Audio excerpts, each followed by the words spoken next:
et préscolaire, bon dimanche, c'est bientôt Noël. Vous avez terminé l'école, la garderie est probablement terminée aussi. C'est excitant tout ça. Hey, moi j'ai un jeu pour toi ce matin. Alors, je te montre une image et tu dois essayer de compter le plus rapidement possible le nombre de moutons qu'on trouve dans l'image.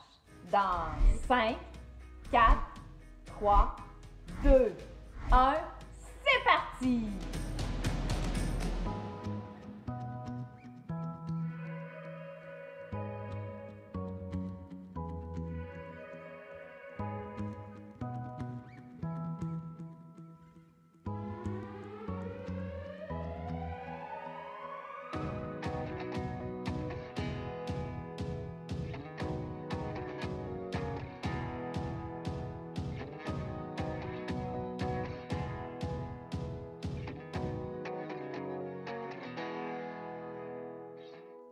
Alors, est-ce que tu as eu la bonne réponse? Qui a trouvé vraiment 199? Bravo si tu l'as eu! Hey, aujourd'hui, je veux justement te raconter l'histoire du tout premier Noël dans lequel on retrouve des moutons. Eh oui, des moutons. Alors, c'est Marie et Joseph qui ont fait un long voyage et puis qui se sont rendus jusqu'à Bethléem. Ils devaient y aller. Mais quand ils sont arrivés là-bas, il n'y avait plus d'auberge, il n'y avait plus d'hôtel, puis ils étaient très fatigués, puis ils se sont trouvés une toute petite place dans une étable. Et puis c'est là que Jésus est né, dans une étable. Puis tout de suite après la naissance, Marie, elle a pris le bébé, puis elle l'a emmailloté, puis elle l'a déposé dans une crèche. Puis elle en a pris soin. Qu'est-ce qu'on fait les parents quand il y a une nouvelle naissance, quand il y a un bébé qui arrive dans la famille? On l'annonce, hein? Fait que des fois, on va faire un carton qu'on va donner aux gens qu'on connaît, ou on va prendre une photo du joli bébé, puis on va donner ça à tout le monde, ou bien on va faire une annonce Facebook, mon bébé est arrivé!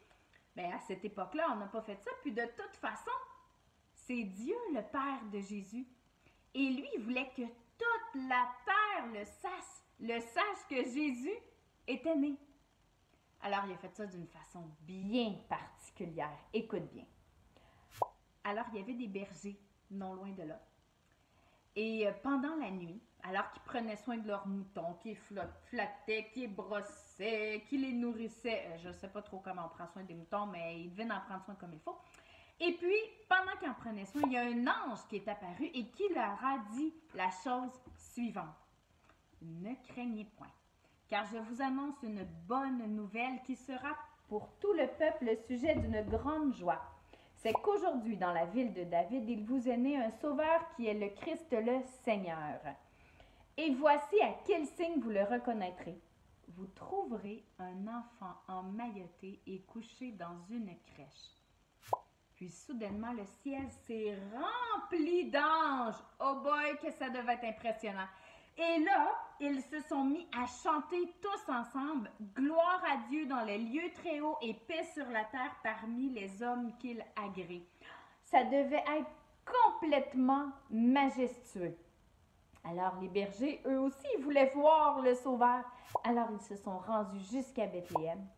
Et comme l'ange leur avait dit, ils ont trouvé le bébé Jésus emmailloté dans une crèche. Et à ce moment-là, ils se sont mis à louer et à adorer Dieu, à adorer Jésus.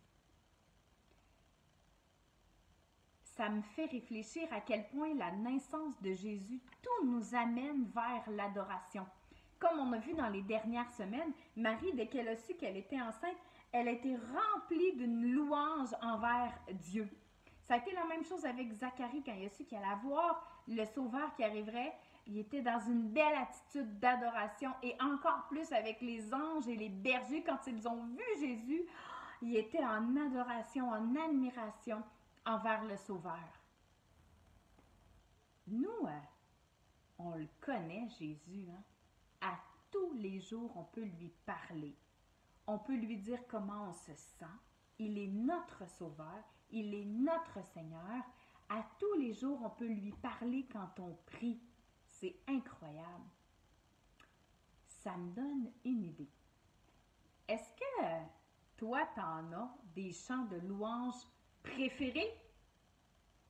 Moi, oui. J'aime beaucoup Abba Père. J'aime beaucoup Christ me suffit. Oh, il y en a tellement que j'aime des chants de louanges qui m'amènent dans une adoration complète. Toi, en as-tu des chants de louanges préférés? Ma chanson préférée,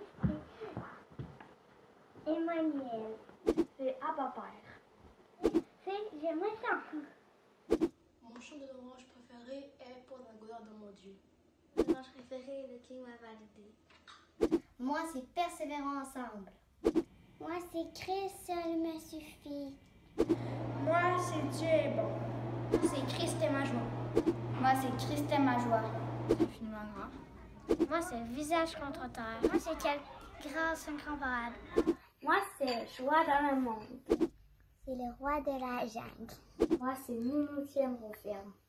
Il a le monde entier dans ses mains. Il a le monde entier dans ses mains. Il a le monde entier dans ses mains. Il a le monde dans ses mains. Il a papa et maman dans ses mains. Il a sœur et frère dans ses mains. Il a les bébés et les animaux dans ses mains. Il a le monde dans ses mains. Maman, ma chanson préférée de louange, c'est Je te donne tout. Moi, c'est Yahweh. Moi, c'est Hosanna.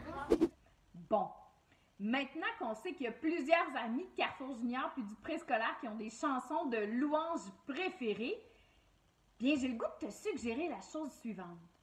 À Noël, oui, on va déballer des cadeaux, oui, on va souper avec notre famille, notre bulle familiale, mais à Noël, pourquoi on ne prendrait pas le temps en famille de louer Jésus? Écoutez, en famille, tout le monde dit sa chanson préférée de louange et on la chante ensemble. Qu'est-ce que t'en penses? On peut la chanter a cappella, on peut aller trouver les vidéos sur Internet, on peut jouer de la musique, mais pourquoi on n'aurait pas un cœur d'adoration en ce Noël 2020, qu'on soit reconnaissant vers la naissance de Jésus? De toute façon, c'est une superbe année pour avoir un cœur d'adorateur complet envers Jésus qui est arrivé sur la terre pour nous. Puis, c'est super les enfants qui adorent, mais les parents aussi. Qu'on puisse être des modèles d'adoration pour nos enfants, que nos enfants nous voient adorer le Christ, qu'ils nous voient adorer Jésus, qu'ils nous voient saisir l'importance de la naissance, de la venue de Jésus sur terre. Fait que je nous exhorte, je vous encourage en famille à prendre un temps d'adoration pendant les fêtes, pendant Noël. Et puis, je vous souhaite un merveilleux Noël. Je prie pour vous, je pense à vous, mais j'ai surtout très hâte qu'on passe du temps pour vrai ensemble. Je vous souhaite un merveilleux Noël en famille. Passez une belle journée. Bon dimanche tout le monde. Bye!